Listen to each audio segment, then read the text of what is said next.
there's been, I suppose, a line in my career which has been deliberate and designed as far as I'm concerned. I believe in breaking down borders. I believe in European integration.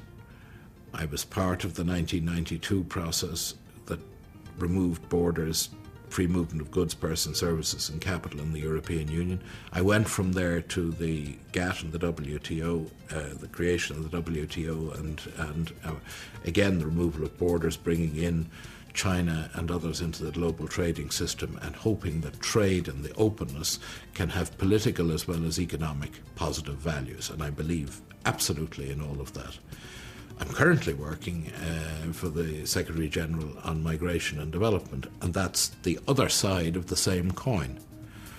When you talk about the fear, yes, there is a fear of globalization. There's a fear that if you open borders, just as there was a fear if you opened mines, that in some way it is threatening.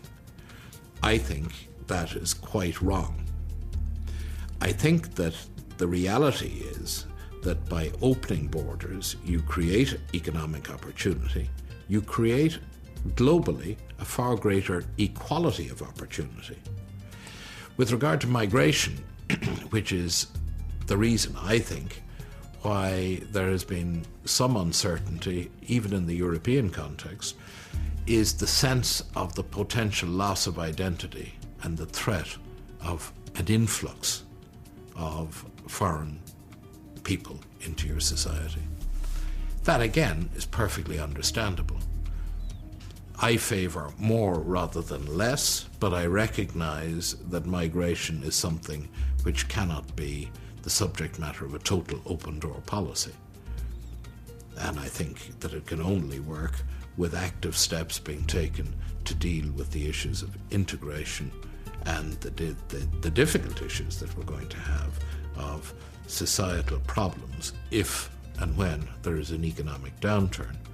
But I can understand that globalization, therefore, particularly in the human movement area, the area of migration, is going to continue to cause tension and pressure, and therefore we have to react in advance by explaining the positive benefits and making sure that those positive benefits take effect.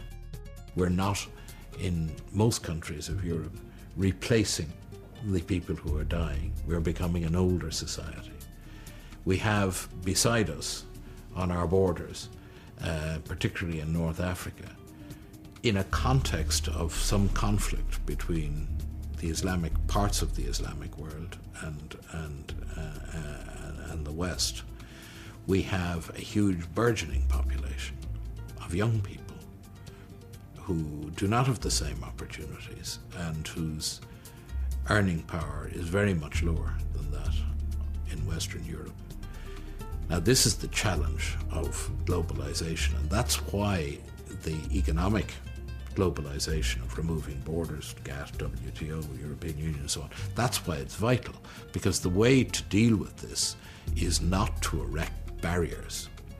It is to try to integrate, and to integrate not merely in economic terms, but to find the common ground on values.